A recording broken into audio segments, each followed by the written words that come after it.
Assalamualaikum warahmatullahi wabarakatuh. Perkenalkan, nama saya Salman Nurjaman dari Prodi Manajemen Universitas Nusa Putra. Di sini saya akan menjelaskan tentang neraca lajur. Itu dari pengertiannya, fungsi-fungsinya, dan bagaimana cara kita membuat neraca lajur tersebut. Neraca lajur disebut juga kertas kerja worksheet yang berbentuk kertas berisi kolom-kolom untuk mencatat keuangan secara manual. Pencatatan pada neraca lajur ini cenderung bersifat tidak formal, sehingga bisa pengisiannya dapat diperbaiki dan dikoreksi. Dalam neraca lajur, semua akun yang terdapat pada perusahaan akan dicatat dan digolongkan ke dalam kolom atau lajur yang ada. Data akun yang akan dimasukkan dalam neraca lajur diambil dari data yang dicatat pada neraca saldo dan jurnal penyesuaian. Sedangkan untuk penggolongan kolom neraca lajur terbagi menjadi 6 jenis, yaitu dari neraca saldo, penyesuaian, neraca saldo setengah penyesuaian, neraca dan laba dan rugi. Setelah kita mengetahui apa itu neraca lajur, sekarang kita beralih ke fungsi. Apa itu fungsinya? Yaitu yang pertama, meringkas data dalam pencatatan keuangan. Fungsi neraca lajur yang pertama adalah menggolongkan dan meringkas data yang berisi akun keuangan pada perusahaan. Dengan adanya neraca lajur dan keuangan akan lebih mudah untuk dilihat dan digunakannya. Dan yang kedua adalah memeriksa kembali data yang akan dicatat. Adanya pencatatan dengan menggunakan neraca lajur akan membantu memeriksa kembali data pada pencatatan sebelumnya, terutama dalam neraca saldo dan jurnal penyesuaian. Dalam pencatatan keuangan sangat mungkin terjadi kesalahan, baik oleh human error maupun kesalahan software yang digunakan. Karena itu proses pencatatan yang dilakukan dalam neraca lajur akan dapat memperbaiki dan menghindari kesalahan pencatatan keuangan secara keseluruhan. Yang ketiga adalah membantu penyusunan laporan keuangan.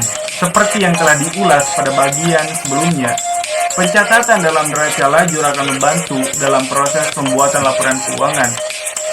Hal ini karena dalam neraca lajur sudah mencakup dan merangkum data-data yang dibutuhkan dalam penyusunan laporan keuangan tersebut. Dan yang keempat adalah menunjukkan perusahaan telah menjalankan prosedur. Fungsi terakhir dari neraca lajur adalah untuk menunjukkan bahwa perusahaan telah menjalankan prosedur pencatatan keuangan yang seharusnya dilakukan. Ini juga menunjukkan bahwa perusahaan memiliki kredibilitas dalam mencatat dan mengelola keuangan dengan benar. Sehingga laporan keuangan yang dibuat pun memiliki kredibilitas karena disusun berdasarkan neraca lajur yang merupakan bagian dari prosedur pencatatan keuangan tersebut. Dan yang paling ditunggu-tunggu oleh kita semua itu bagaimana cara membuat neraca lajur. Oke, simak berikut adalah penjelasannya. Dalam membuat neraca lajur sebenarnya tidak banyak proses pencatatan dan penghitungan yang dilakukan, karena tinggal memindahkan beberapa data dari pencatatan lain yang sudah ada dari data yang sebelumnya. Namun dalam proses memindahkan data satu ke yang lainnya, harus tidak perlu perhatikan untuk mengecek kembali apakah data yang tertera dari yang satu ke lainnya sudah benar. Hal ini sesuai dengan salah satu fungsi neraca lajur, yaitu untuk memeriksa kembali data-data yang menghindari kesalahan pencatatan keuangan. Untuk gambaran lebih jelasnya simak video berikut ini. Yaitu membuat format dan kolom neraca lajur. Yang pertama, membuat format dan kolom neraca lajur. Hal yang pertama yang harus dilakukan adalah membuat format dan kolom yang dibutuhkan dalam neraca lajur. Untuk format neraca, di bagian atas harus ditulis nama perusahaan, judul, neraca lajur, dan periode pencatatan. Sedangkan kolom yang harus dibuat berjumlah total 7 kolom. Ingat, 7 kolom, tidak lebih atau tidak kurang. 1 untuk nama akun dan 6 untuk golongan jalur neraca saldo. Terus penyesuaian neraca saldo, setelah penyesuaian neraca dan laba rugi. 6 golongan di kolom ini harus dibuat 2 sisi yang menunjukkan debit dan kredit. Yang kedua, memasukkan data dari neraca saldo dan jurnal penyesuaian. Hal selanjutnya yang harus dilakukan adalah mengisi kolom-kolom yang telah dibuat, mulai dari nama, akun, neraca saldo. Kolom ini diisi dengan memasukkan data dari neraca saldo yang membuat data saldo akhir setiap tahun. Untuk kolom penyesuaian, data dimasukkan dari jurnal penyesuaian yang telah dibuat sebelumnya secara terpisah. Dan yang ketiga adalah menghitung saldo yang telah disesuaikan.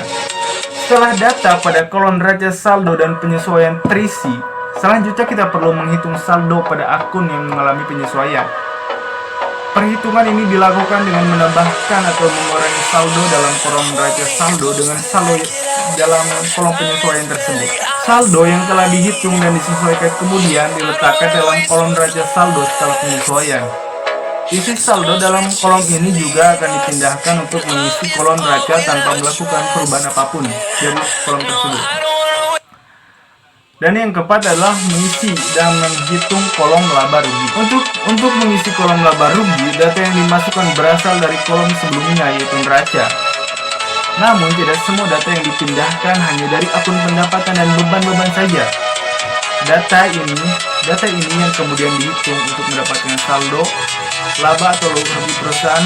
Setelah itu neraca lajur pun telah selesai dibuat. Dan itulah pembahasan mengenai bagaimana kita membuat neraca lajur dan pengertian neraca lajur dan fungsinya. Oke, mungkin itu saja yang bisa saya dapat sampaikan. Kurang lebihnya mohon maaf. Wassalamualaikum warahmatullahi wabarakatuh.